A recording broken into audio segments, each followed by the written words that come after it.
All right, folks, welcome to Healthcare Unfiltered again. And Dr. Lars Andersen is with me. And this is the nice thing about Zoom, because we're able to actually talk across the Atlantic. It doesn't matter what time it is of the day and night. And in fact, I believe Dr. Andersen is dialing in from Denmark. So Lars, welcome to Healthcare Unfiltered. This is your first time on the show. Hopefully it won't be the last time. Depends how you do, you know. But you're tasked with a very challenging topic. I'll tee in for the listeners in a little bit.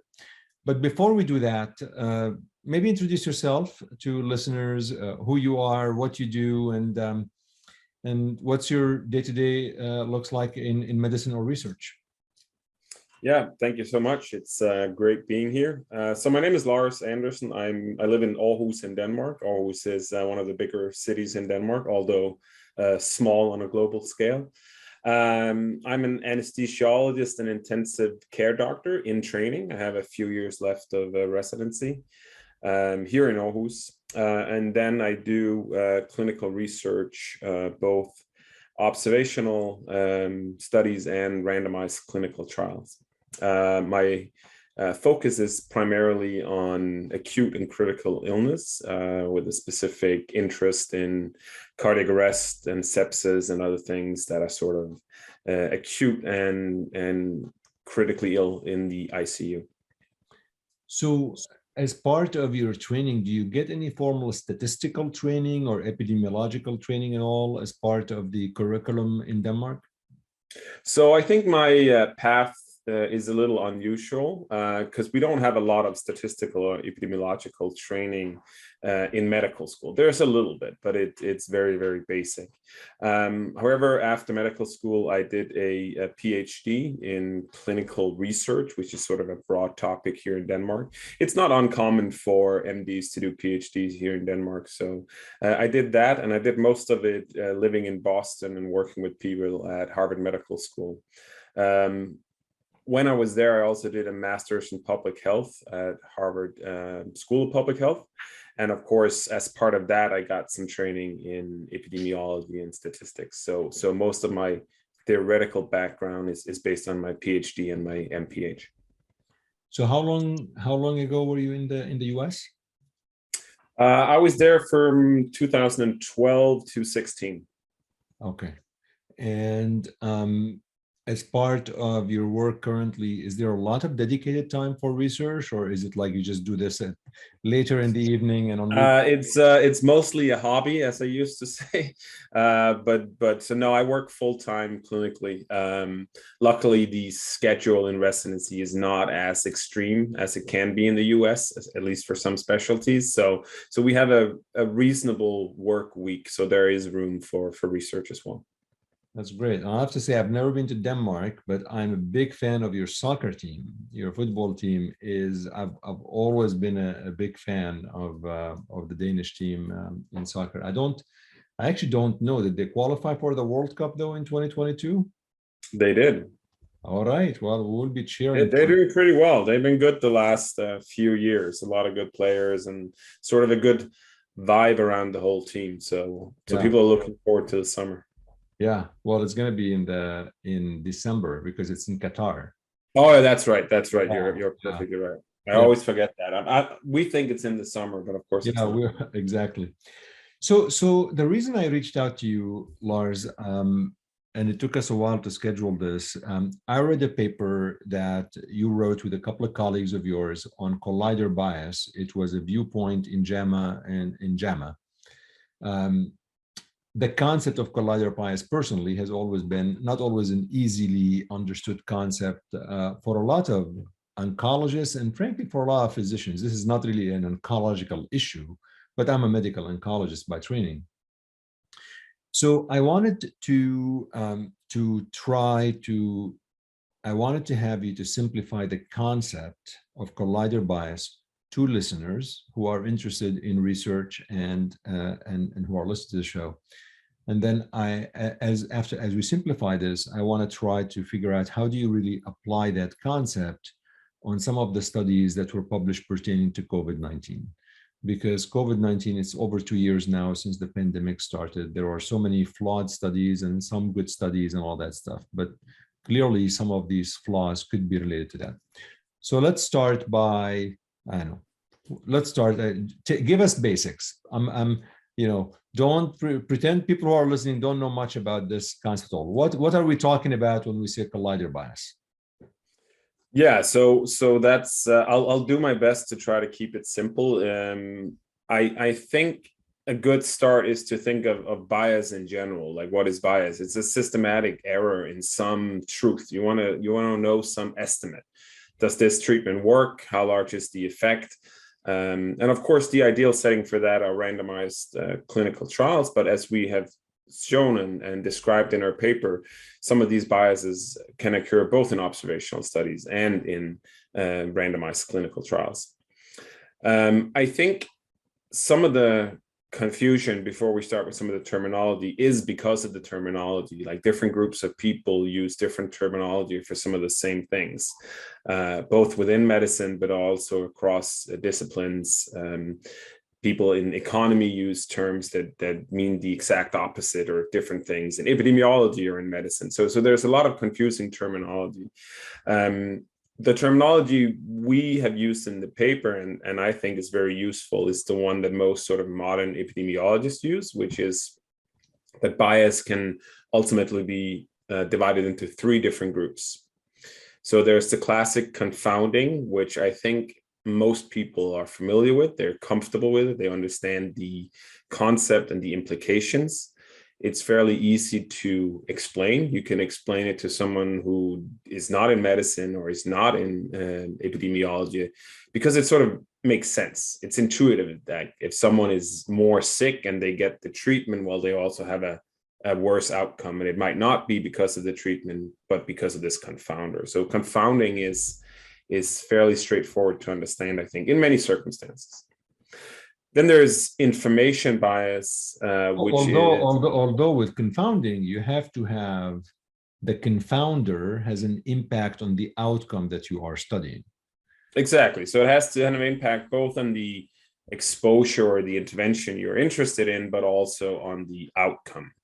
But I think it's usually quite intuitive to explain. If you say that the sickest patients, those who are at highest risk of dying, also got this treatment, then people are like, yeah, okay, maybe it's not the treatment that killed them, then it's because they were high risk. That sort of, it makes sense, I think. And of course, it can be very challenging to identify and control for confounders, but I think the concept is something you can explain and understand fairly straightforward.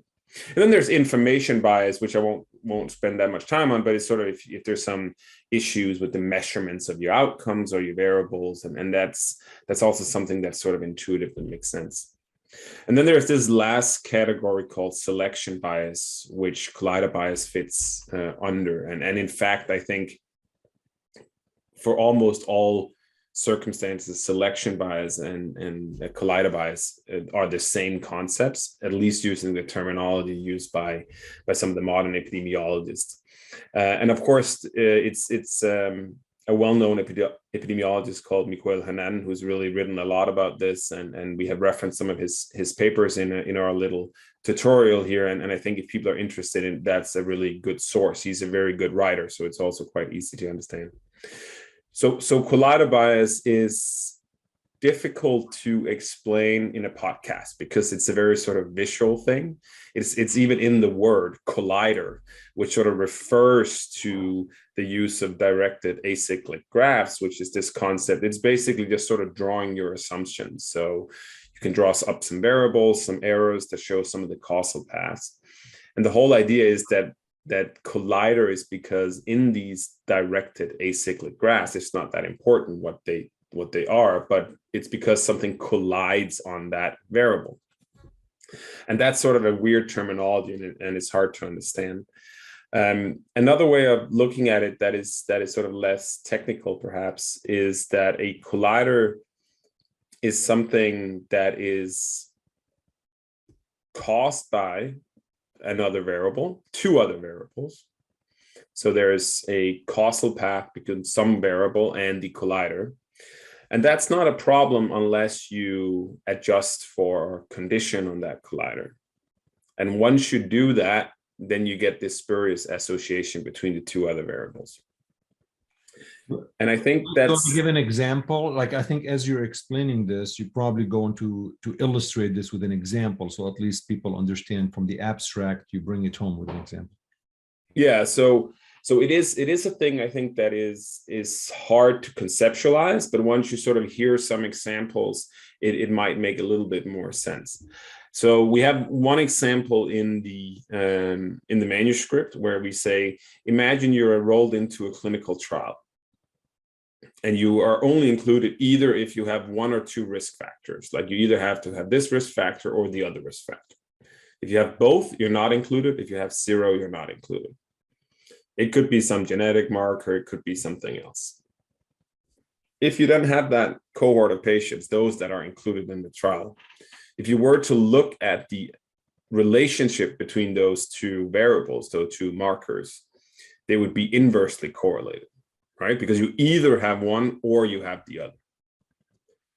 But if you looked at it out in society, there might be no correlation between those two variables. They might be completely independent. They could be not related at all. But because we have designed it in a way where we sort of select based on those variables, they become correlated. Another example I like sort of from real life is if you look at the relationship between, let's say, this is a thought example, but like IQ and whether you're good at sports.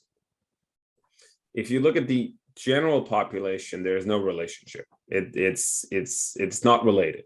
Because you're smart, you're not bad at sport, or the other way around. However, imagine then you looked at all the students who were admitted to a very nice college in the United States. There might be two ways to get into that college. Either you're really good at sports and you get a scholarship, or you're really smart and you get a scholarship. So when you look at those that are at that university, they're either very smart or they're very good at sports. So if you only looked at that group and did, let's say, just a correlation between those two things, you would see that there was a negative correlation, that if you were very good at sport, perhaps you're not as good as those other people because they were selected based on how high an IQ they had. So you get this false correlation that some might interpret as a causal thing. They might say, oh, people who do sports, they don't study or something. That's why.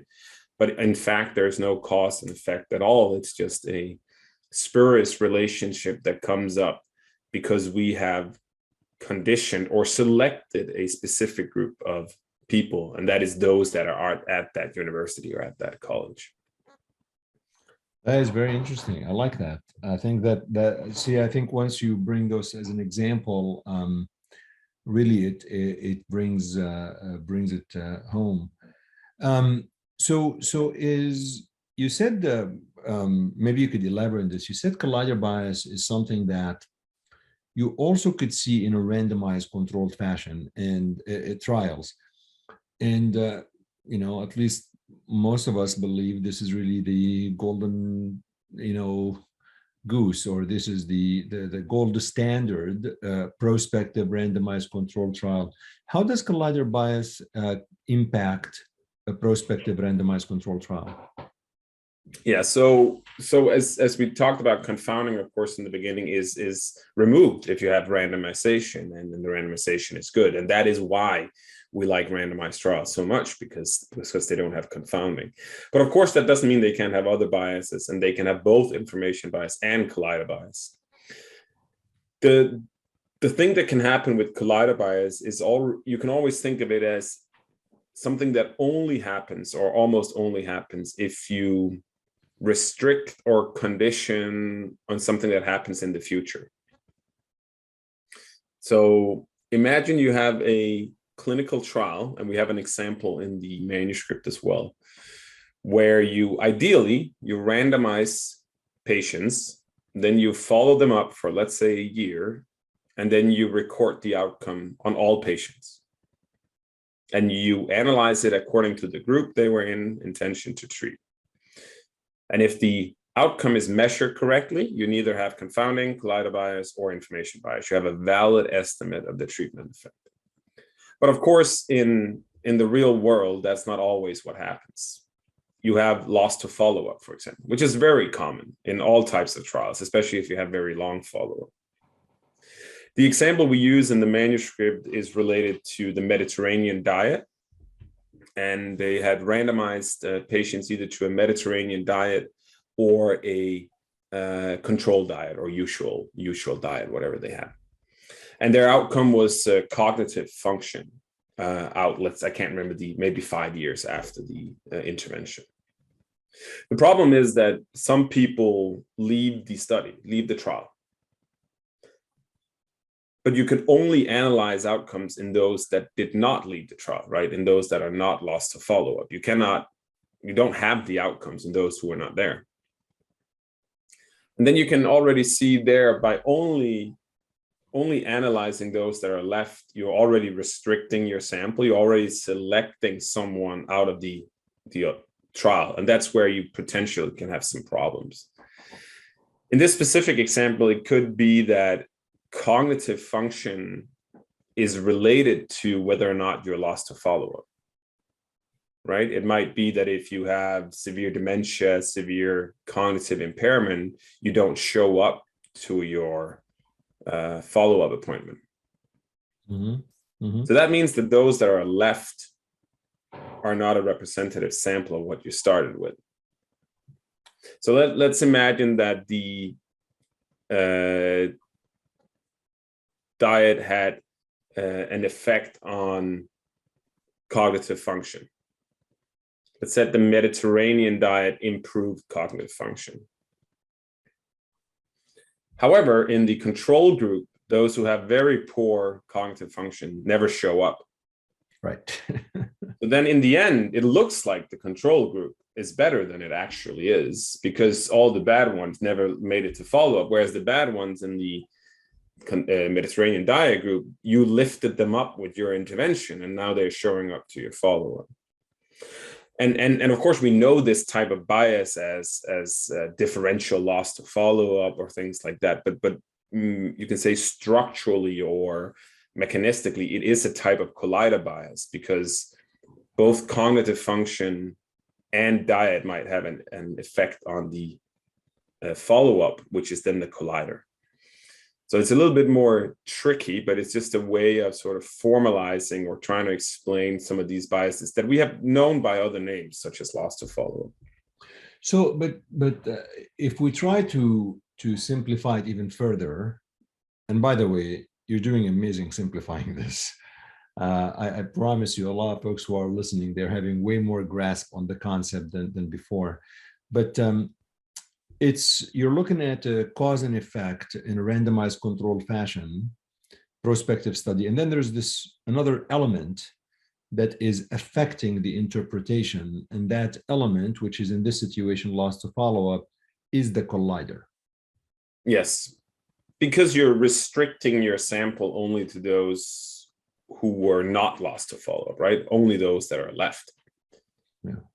So it's only an issue if you sort of restrict or condition your analysis on something that happens after your intervention or your exposure. Yeah. And there is no way, when you lose to follow-up, you lose to follow-up. Frankly, there's no way to know why every single patient has lost to follow-up. Some people could have toxicity, some people financial toxicity or physical toxicity, or simply they don't want to come back to the office and they travel, change doctors. Who the heck knows? So as you said, it's an inherent bias in any study so is there a way to overcome the collider bias impact in prospective randomized studies, or we just have to live with that? I'll say yes and no. It's one of those things that are best dealt with by avoiding it in the first place. Yeah. And that's one of the main differences between collider bias and confounding, is that confounding you can actually deal with if you know the confounders.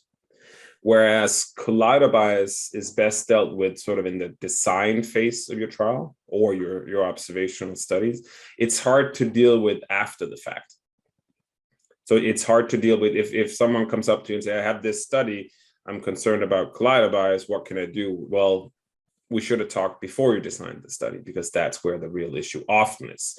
Sometimes you can deal with it with some quite complex statistics. You can sometimes deal with some of it. And that's not something I'm an expert in at all, but there are ways to deal with some of the issue. Loss to follow-up you can deal with if you are able to impute, for example, or if you are able to weigh your population based on censoring, but it gets quite technical and also quite data demanding. You need good data. You need to be able to know why people left the study, for example. Yeah, and I think we can agree there's no imputation model that will ever give you the level of certainty to know why people left the study. Only the folks who left the study will actually tell you. And especially also, it depends on the percent of folks who lost the follow-up, right? I mean, you've got like 40% of people lose the follow-up versus 5%.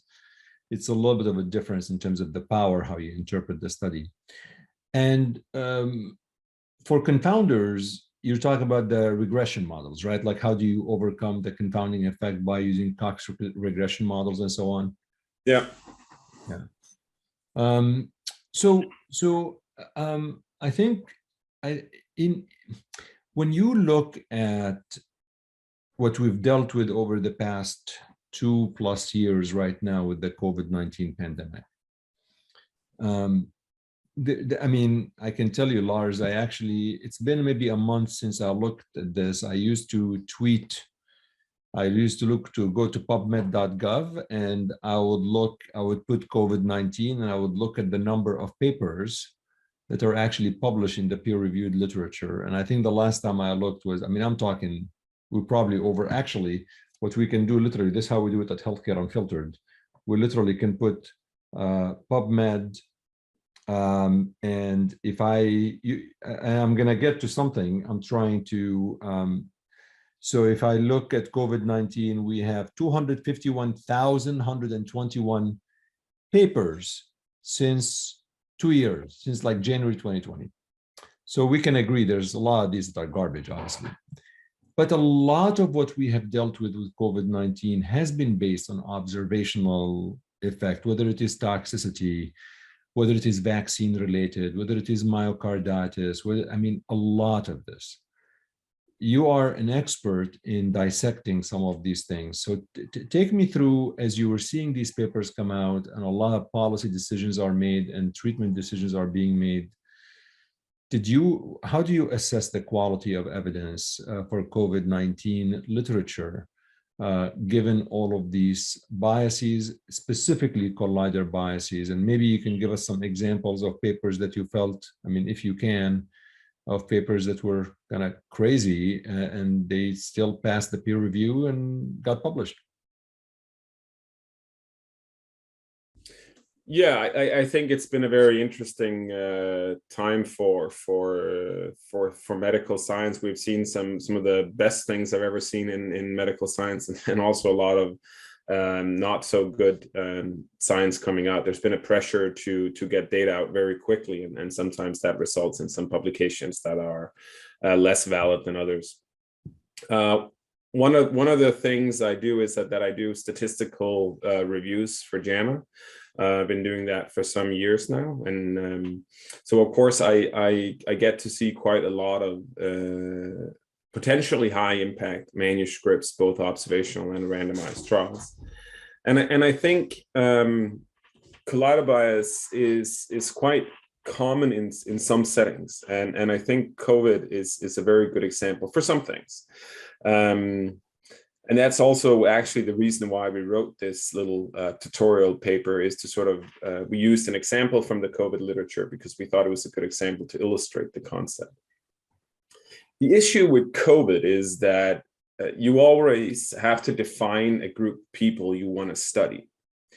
And there's sort of three options. Either you study everyone, like the whole population, or you study those who have COVID, or you study those that are hospitalized for COVID. That's sort of the three big groups. And one of the main problems in a lot of the studies that only looked at those that were hospitalized is that they were interested in things that sort of happened before the patient was hospitalized. So early on in the pandemic, there was a lot of discussion whether ACE inhibitors could be beneficial in COVID or harmful, right? There was the main concern was that they were harmful, and some societies came out and said that people should stop their ACE inhibitor, which we know have benefits outside of COVID. So the problem with that is that if you take a group of patients that are hospitalized with COVID, let's imagine that there's actually a harmful effect of ACE inhibitors on getting COVID. And that was some of the arguments early on, that there was something with the receptors, that the virus could better get into the cells in the lungs and you would get sick. So we imagine that ACE inhibitors increases your risk of COVID. It might also increase your risk of getting hospitalized with COVID.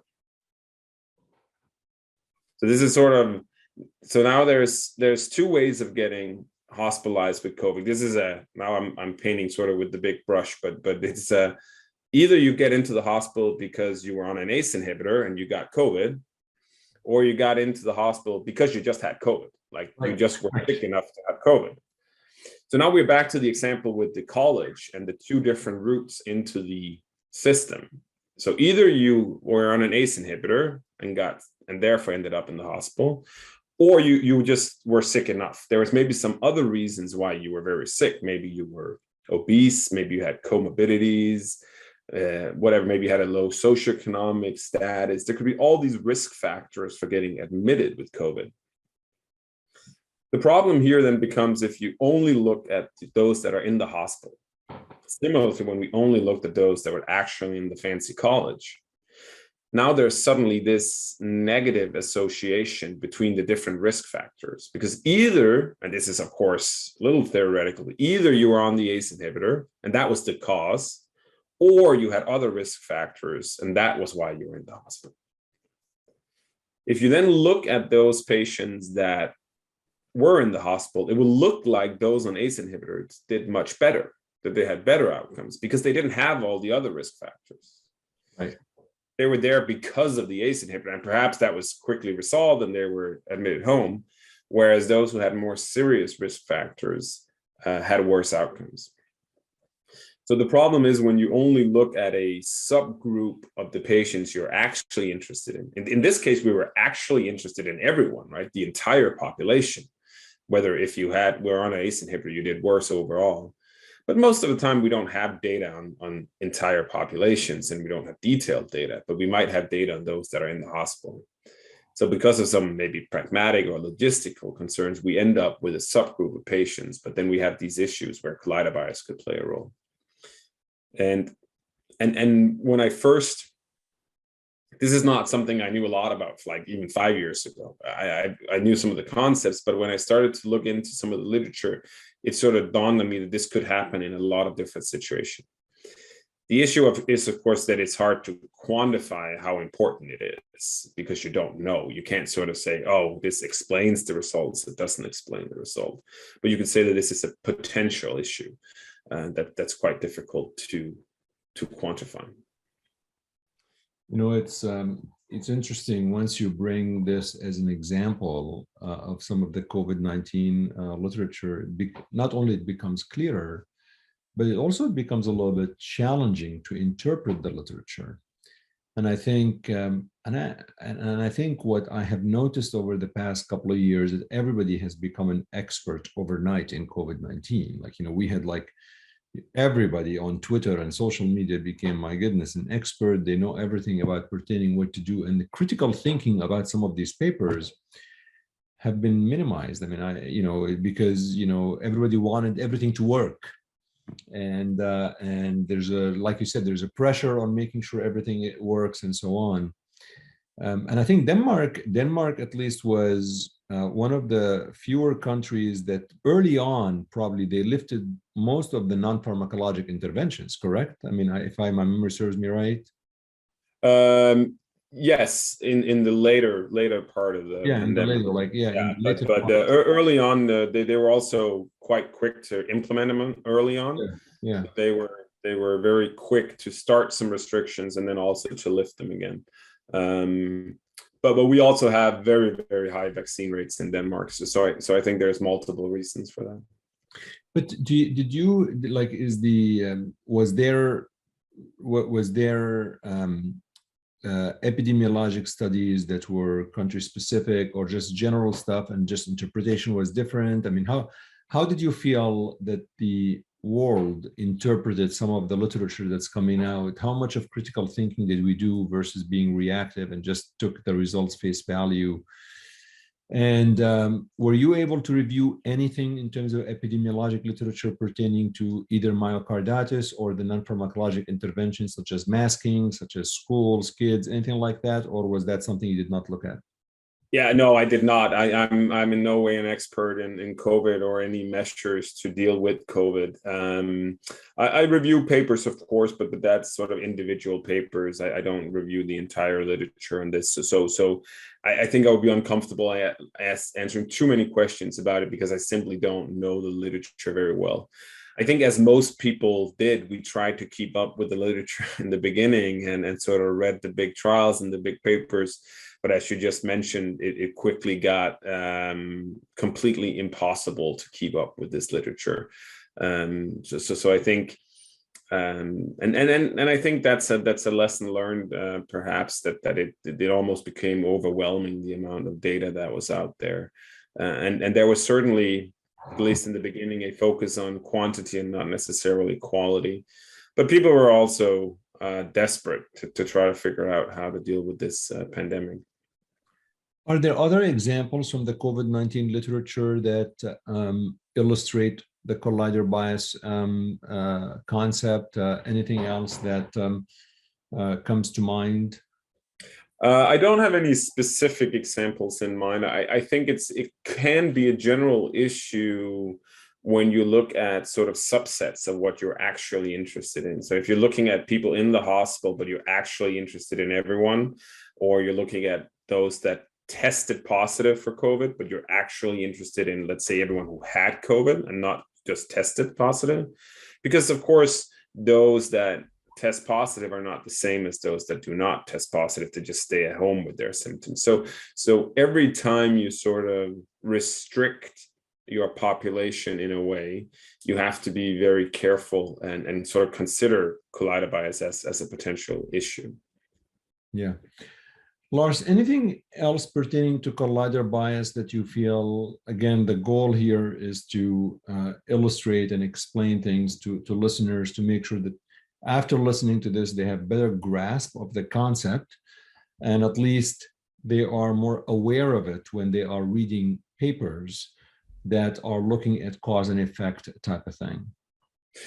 Yeah, I think there's a few things. I think the first thing is that this is something you have to deal with upfront. So you actually have to think very careful about your research question, what kind of question you want to answer. And that sort of requires some very sometimes specific, like what's the exact intervention I want to look at, what's the exact population, and then think, is that actually the population I'm looking at?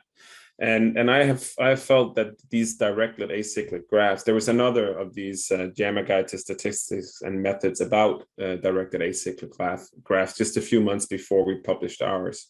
And I think it's a very, very simple but very useful tool to understand some of these concepts, because just when I'm explaining them now, I'm like, this is confused. Like it's hard to to grasp some of these connections, but actually when you draw it up, it sometimes helps. So I think it's a very good thing to sort of plan ahead before you collect your data, before you plan your big study, before you write your grant. Write out your assumptions, draw these graphs, and see what issues could be there. That's true for confounding as well. And then I think another general rule that at least I tell to my students, and this is not like a 100% thing, it's just a general rule, that you should always be careful about conditioning or restricting based on something that happens in the future.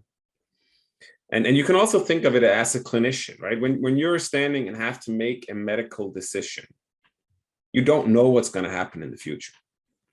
You can only make your decision based on the information you have right now. So if you design an observational study where the decision you're going to make is influenced what happens a year later, then that doesn't answer a real clinical question, right? Because you as a clinician would never know that information. You wouldn't be able to say, oh, I will give you this medication, but only if I know 100% sure you're going to take it every day for a year. But if your analysis says, I only analyze those that took the medication for a year, then that's not the clinical question. And you can get rid of a lot of these biases, especially Colider bias, if you sort of think like a clinician or think like a randomized trial.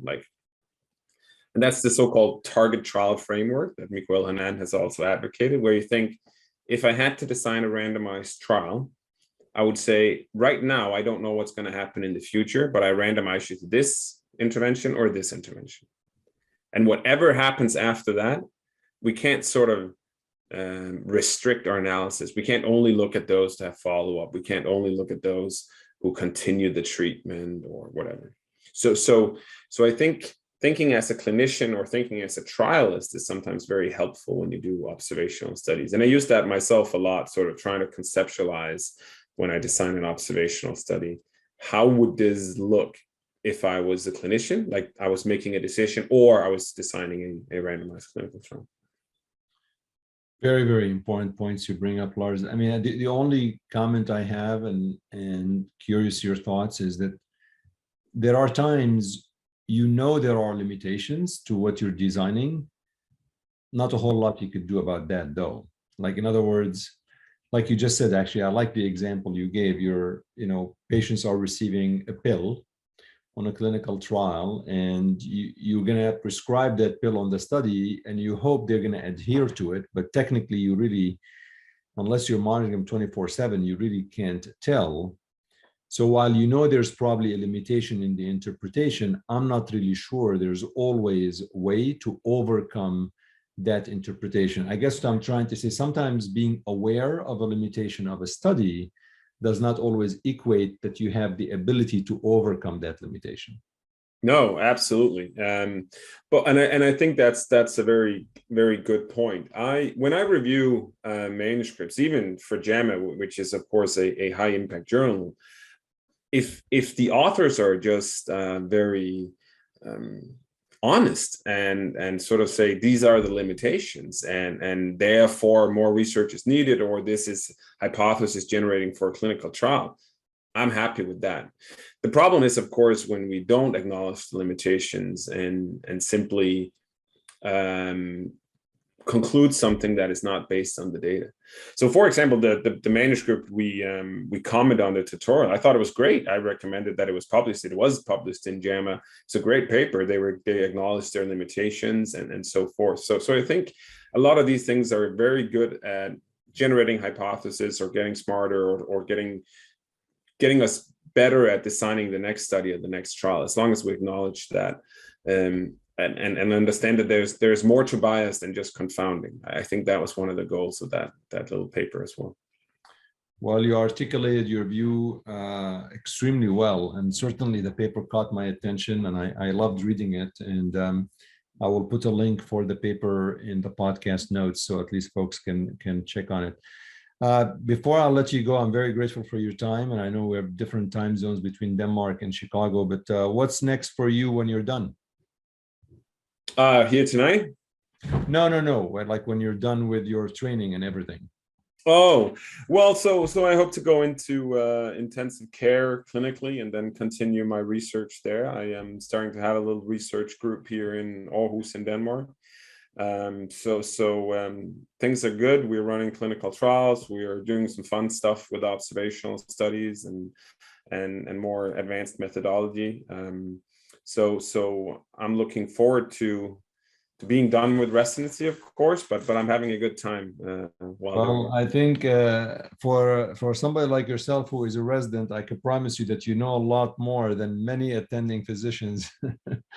That I mean, your fund of knowledge with everything is amazing. Just curious, one thoughts. How's the funding for research in Denmark? Like, what's do you usually you get funding from your local institution, government, pharma? How do you support your research initiatives? Yeah, so it's quite similar to the US system, where there's public grants like the NIH. We have something similar here in Denmark, and then what we also have is a bunch of private grants that are not tied to like industry. They are, but not in the sense that you're like studying what the industry are studying. It's just non-profit big foundations. I know there's some of those in the US as well. So it's a combination of getting public funding and getting funding from some of those private foundations. And then of course there's also more, what would you call it, like direct pharmacological, like pharma research, where you collaborate with pharma on specific products. But I don't do any of that. All our funding is either from the public or the nonprofit private foundations. Well, I want to thank you so much for spending some time with me on the Healthcare Unfiltered podcast. I really, really appreciate that. And I hope it wasn't too painful for you to be part of this podcast, but I'm hoping to call upon you in the next year or so for more help in some of these difficult to understand concepts when it comes to trial design and statistical design. Great. Happy to help if I can.